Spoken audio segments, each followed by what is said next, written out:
라면을 먹어도 되냐 이렇게 물어보시는 암 환자분들이 있어요. 저는 드시라고 합니다. 그리고 빵 먹어도 되냐 물어보세요. 저는 드시라고 합니다. 이 원리는 뭐냐면요. 항암 치료를 하거나 뭔가 수술을 하거나 뭔가 이런 치료를 받을 때는 암 치료를 받을 수 있도록 체력을 유지해야 되고, 특히 항암제를 만약에 투약을 받으면 정상세포들도 많이 이제 죽을 수가 있어요. 그러면 그걸 다시 재생을 시켜야 되는데,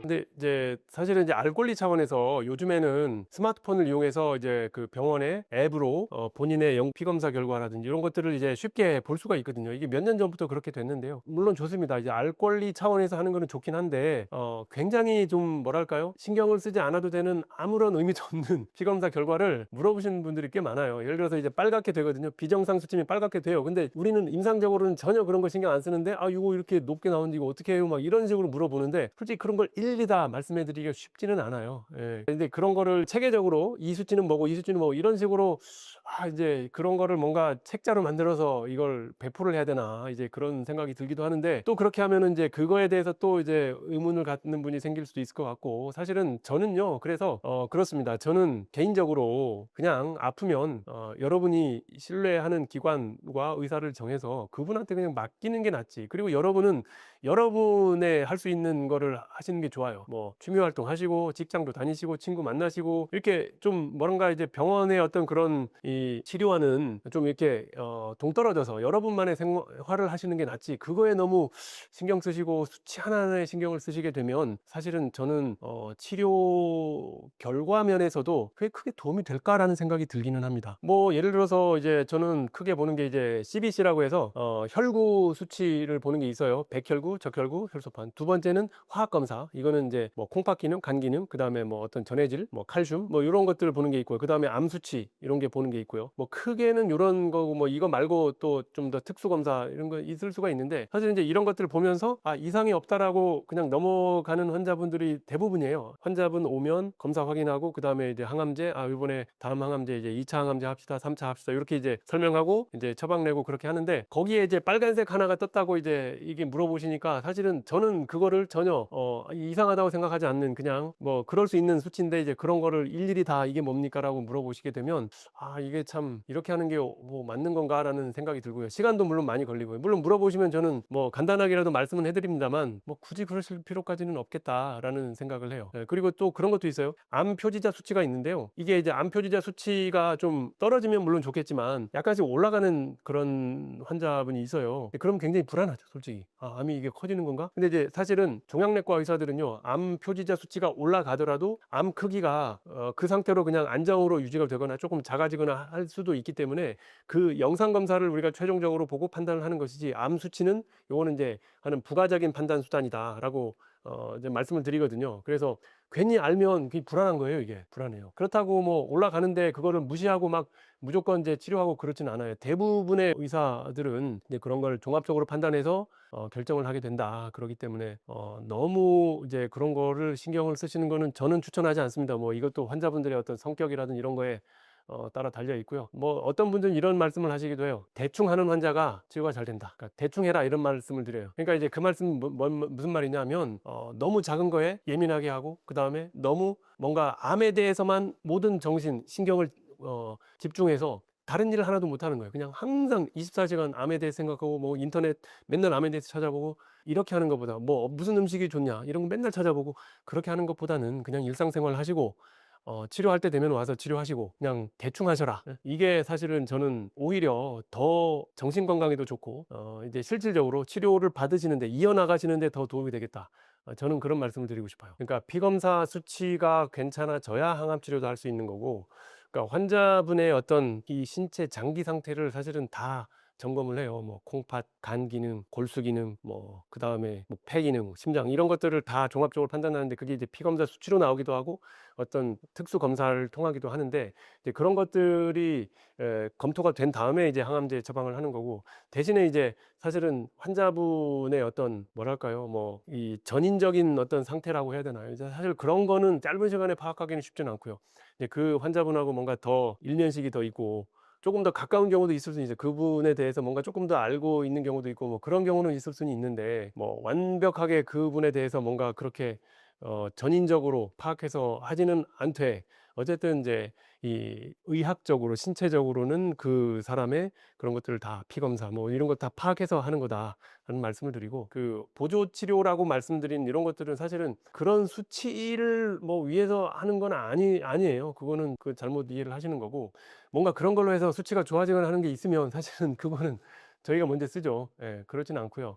뭐 면역력이 올라간다고 뭔가 하면 백혈구 수치가 올라가냐? 그렇지 않아요, 절대로. 예, 백혈구 수치를 올리는 면역 주사는 G-CSF라고 해가지고 있어요. 이미 처방하는 약이 있단 말이에요. 그 약을 쓰는 거지. 뭐 백혈구 수치가 떨어져서 항암치 못하는 경우가 있는데 어디 가서 뭐 백혈구 뭐 면역 올리는 주사를 맞고 왔다고 해서 할 수 있거나 그런 경우는 한 번도 본 적이 없습니다. 그런 게 있다면 정말 좋겠어요, 저도. 혈액 검사라는 게 그런 의미가 아니에요, 절대로. 그러니까 암과 전혀 관계없는 수치예요. 그러니까 환자분들이 그걸 오해를 하시는데 혈액 검사가 뭐 나쁘면 암하고 무슨 어떻게 되냐, 이게 아니고요. 혈액 검사를 하는 이유의 99%는 이 환자가 지금 신체 상태가 어떤지, 항암제를 받을 수 있는 신체 상태인지 아닌지를 보기 위해서 하는 거예요. 그게 99%예요. 맨날 와서 피 검사하는 게. 그러니까 이제 그게 그냥 일시적인 어떤 상태일 가능성이 많은 거라, 그거를 환자분이 뭐 굉장히 신경을 많이 쓸 필요까지는 없다, 그렇게 생각을 하는 거죠. 암이 다른 데로 전이가 될 수 있다고 말씀드렸는데, 첫 번째는 이제 혈관을 통해서 갈 수가 있고요.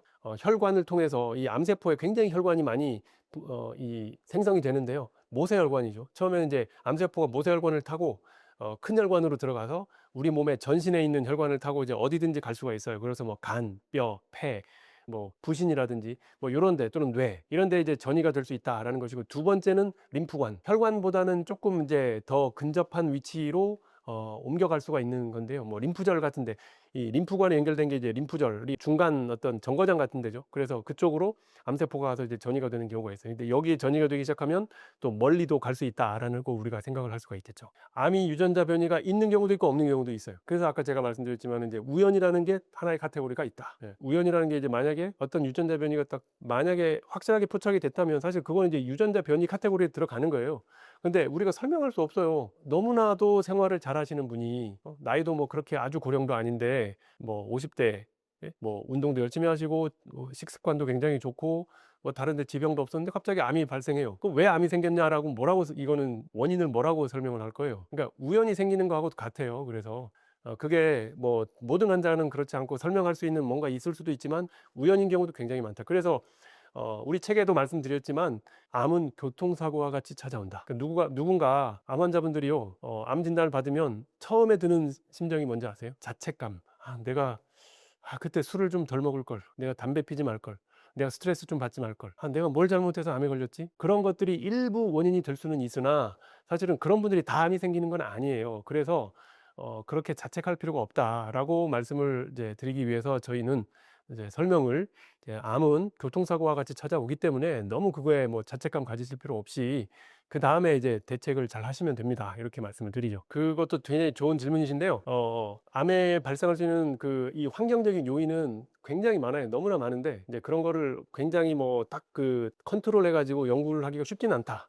근데 그럼에도 불구하고 스트레스가 암 발생에 어떤 영향을 미쳤느냐라는 게 이제 과거에 정말 큰 연구가 있었어요. 저도 그 연구를 참고해서 말씀을 해드리면, 이제 사람들이 스트레스 받아서 암 걸렸다 뭐 이런 생각을 많이 하는데, 사실은 이제 의학적으로 말씀을 드리면 동물 실험 정도에서는 그게 이 과학적으로 입증이 됐다라고 저는 말씀드릴 수 있는데요. 왜냐하면 이게 이제 과학적으로 어느 정도 그 연관성이 있어요. 왜냐하면 스트레스를 받으면 이 몸에서 코티졸과 같은 이런 스트레스 호르몬이 나오는데 이게 암 세포의 성장을 촉진하는 역할을 합니다, 일반적으로. 그래서 이제 동물 실험 이런 데서는 어느 정도 되어 있지만 사람을 대상으로 한 이 연구에서는요, 이 컨트롤 해야 되는 변수가 너무나 많잖아요. 근데 어쨌든 그런 거를 컨트롤 하느라고 한 그런 연구에서 보면 이 스트레스가 유방암 발생과 관련이 없었다라는 그런 연구 결과가 있고요. 뭐 유방암 말고도 다른 뭐 대장암, 전립선 뭐 이런 것과 관련이 없었다는 또 다른 독립적인 연구 결과도 있습니다. 이게 소수의 이 피험자를 대상으로 한 게 아니고요, 몇만 명 또는 뭐 10만 명 이상 되는 이 파퓰레이션을 대상으로 해서 암 발생이 되는 이런 이 케이스들을 쭉 따라가 보면서 한 그런 연구예요. 그래서 뭐 연구 기법이 뭐 너무나 요즘에는 다양하고 발전이 되어 있기 때문에 어떻게 스트레스를 뭐 이 정량을 했는지 뭐 이런 거는 좀 논문을 깊이 봐야지 알겠지만, 결론적으로 말씀드리면 우리가 굉장히 이제 흔히 알고 있는 것처럼 스트레스가 암의 직접적인 원인이다라는 거는 현재까지는 밝혀지지 않았다라고 말씀을 드릴 수가 있고요. 또 한 가지 이제 스트레스와 별개로 요 말씀을 좀 드리고 싶은데, 식단 관리 잘하고 운동도 열심히 하는데 어떤 사람이 암에 걸렸으면 그러면 식단과 음식 운동이 결국은 소용없는 거 아닌가, 이런 또 생각을 혹시라도 하실 수도 있는데, 이 모든 게 사실은 사람이 단순하지가 않기 때문에 이 굉장히 다양한 이 요소, 변수들로 이제 조절이 되기 때문에 그거 하나로만 설명할 수는 없어요. 그런데 이러한 이제 연구 결과들은요, 통계적으로 설명을 하는 겁니다. 통계적으로. 만약에 나와 비슷한 사람들을 쭉 이제 수만 명, 수십만 명을 모아놓고 생각을 할 때, 만약에 식단 조절과 이제 운동을 아주 잘 관리를 한 그런 분과 그렇지 않은 분을 딱 나눠서 만약에 비교를 할 수 있다면, 사실은 이게 가장 정확한 결과가 나오겠지만, 사실은 이제 이 사람의 연구를 그렇게 할 수가 없거든요. 뭐 어떻게 맨날 쫓아다니면서 뭘 음식을 먹으라 말라 할 수가 없잖아요. 그래서 이거는 사실은 불가능하다. 그래서 이제 어떤 연구 기법으로 인해서 기법을 이용해서 이제 운동을 얼마나 했는지, 그 다음에 식단을 얼마나 잘 관리했는지, 이런 거를 가지고 했더니 몇 퍼센트 위험이 감소됐다라는 거지, 이게 뭐 100% 막을 수 있다 이런 건 전혀 아닙니다, 여러분. 그래서 그거는 착각하지는 마시고, 이것도 사실 일종의 어떤 일반화예요. 일반화의 오류다라고 말씀드릴 수가 있어요. 암으로 인해서 왜 사망하느냐, 그냥 수술하고 잘라내면 되는 거 아니냐, 또는 이제 암이 어딘가 발생한다고 그 생명까지 갈 일이냐 하시는데, 첫 번째는요, 감염이 제일 큰 원인이고요. 두 번째는 장기 기능의 부전입니다. 자, 세 번째는 혈전이 생기는 경우고요. 마지막으로 이제 출혈입니다. 그러니까 여기 첫 번째, 두 번째가 감염과 장기 부전, 장기 기능이 이제 없어지는 건데요. 이게 사실은 대부분의 환자들이 겪게 되는 과정입니다. 그러니까 암이 예를 들어서 뭐 폐로 전이가 됐어요. 그러면은 폐는 이제 숨을 쉬는 아주 중요한 기능을 하잖아요. 근데 이제 폐암이 이렇게 많이 생기게 되면 이제 숨쉬기가 곤란해질 수 있고, 만약에 거기다 이제 폐렴까지 만약에 덧붙여지게 되면 사실은 뭐 호흡 곤란이 결국은 심해지면서 나중에 이제 호흡 부전으로 돌아가시게 될 가능성이 있겠다. 이게 이제 대표적인 그런 것이고, 뭐 감염 문제, 굉장히 면역력이 약화되기 때문에 이제 잘 발생하지 않는 어떤 이제 내성 세균에 감염이 돼서 나중에 뭐 항생제를 아무리 투약을 해도 이 치료가 되지 않으면서 이제 돌아가시면, 이런 경우가 사실은 제일 흔한 사망 원인이라고 할 수 있겠습니다. 여러분, 그 국민 암 예방 10대 수칙은요, 여러분 이제 인터넷에 찾아보셔도 되고, 뭐 제 책에 뒤쪽에 다 나열을 해놨는데, 첫 번째, 일단 줄여야 될 걸 여러분이 생각을 해보시는데, 줄이거나 아예 하지 말아야 될 것은 일단 흡연, 그 다음에 술, 그 다음에 몸무게 줄이셔야 되고요. 그 다음에 탄 음식과 짠 음식, 요거 줄이셔야 됩니다. 그리고 좀 많이 하면 좋은 거, 요거는 아주 신선한 채소, 그리고 신선한 채소와 과일, 그리고 운동이고요.